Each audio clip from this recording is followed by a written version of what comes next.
Hey guys, this is Sasha, and today I just want to give you a quick overview for the people that ask about the Yoko mode. So, while the game is primarily designed to be played on a vertical monitor in Tate mode or Tate, we have a fallback if you don't happen to have a CRT that you can or are willing to flip. And if you don't have a dedicated vertical cabinet, as many actually do, like a lot of shmup players, as you know. So yeah, I just want to show you basically how it's working, what we've done to make it like really enjoyable still, and yeah, all the things that we did, and the only things like basically that, yeah, naturally we couldn't do. But yeah, all together, I think this is a very enjoyable experience.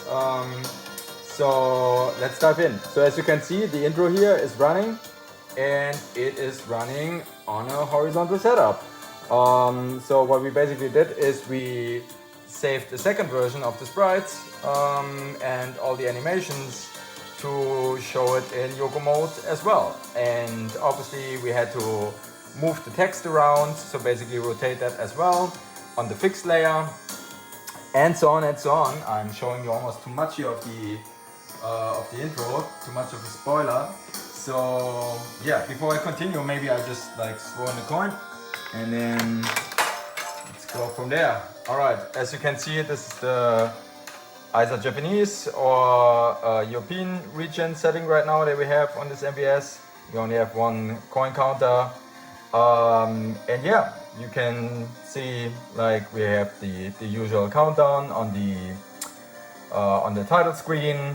You saw how it just like flipped from the intro to the title screen, and it will basically automatically start if I don't press a button. So I will just wait for that. And yeah, this is I think looking quite familiar to the people that already watched the other videos. I'm playing with one hand at the moment, so bear with me here. And yeah, so as you can see, the controls are switched. So if I go down, I go down. If I go up, I go up. And the HUD display, the text has been rotated. Power ops, for instance, you can also see that the labels here are rotated, but the backgrounds and the enemy sprites, they are not rotated. Because yeah, that's not really possible. That would basically change the whole game, right?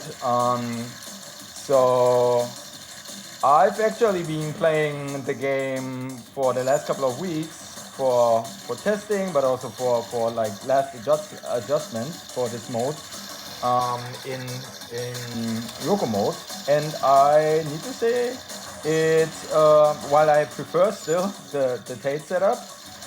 It really grew on me. Like it's really enjoyable. You can fully play the game, fully enjoy the game. Obviously, if you have the ability to play it on a vertical setup, do that. But otherwise, if you just want to throw it into your MVS cap, your original one, then you can do that as well. So one or two things that I still want to point out here. So as you can see, or you might be able to see, depending on how deep you went into the different aspects of Neo Geo games. So for the text, we made sure that we're not using the outer 16 pixels on the left and right side. So that this is even on non-calibrated monitors. Should ideally not be cut off unless it's like really off in terms of calibration, your monitor. And part of the reason here is also that, and again, a lot of people might not know, on MVS caps, the CRTs often don't have controls to adjust the horizontal centering and also sizing.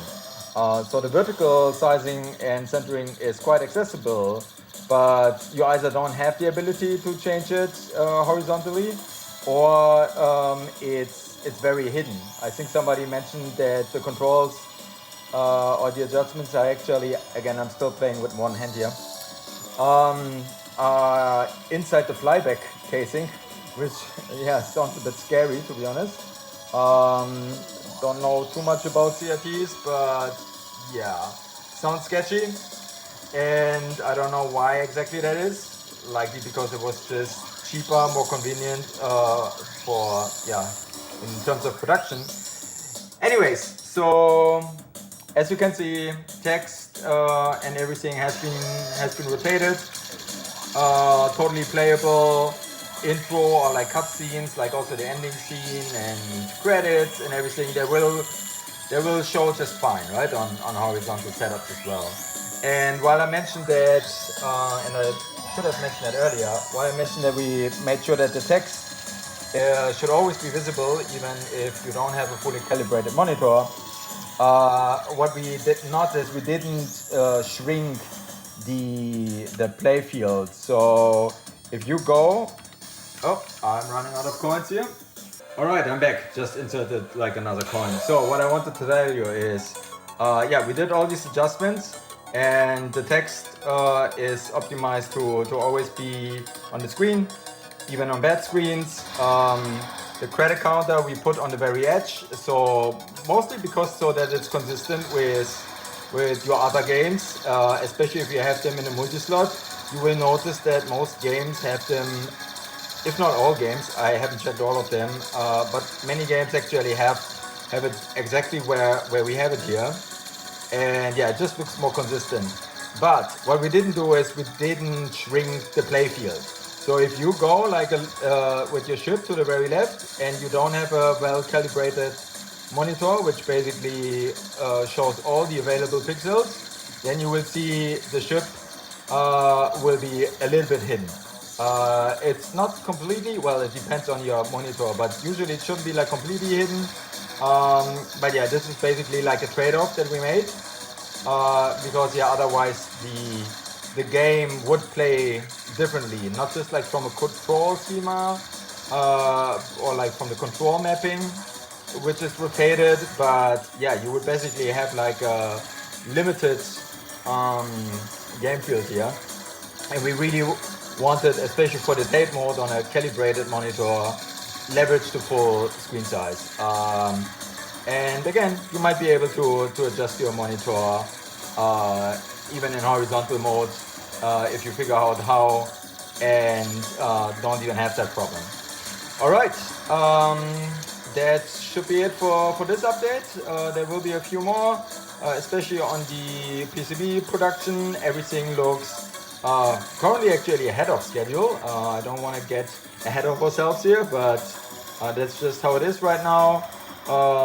There are still some delays that could occur that we planned for. So one of it is Chinese New Year, where like pretty much everything shuts down in China, where we produce the PCBs.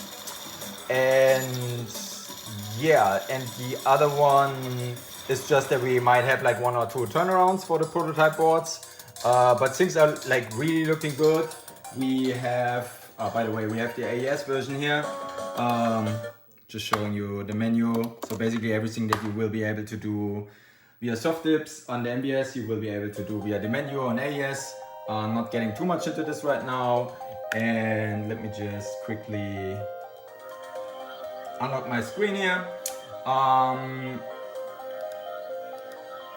Yeah, maybe as a little bit of a teaser to end this, like this is one of the boards. This is the AES char board that we've designed, and yeah, we're waiting for the prototypes to arrive, ideally by the end of this week, hopefully before the beginning of next week.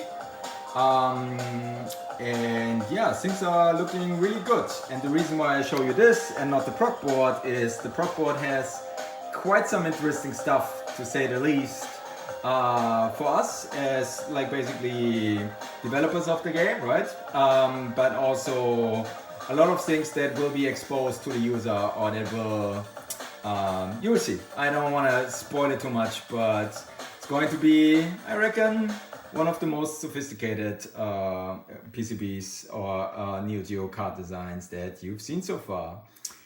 Anyways, alright, already spoiling too much here. And yeah, I hope you enjoyed this little overview, and we will be back for more updates very soon. Bye!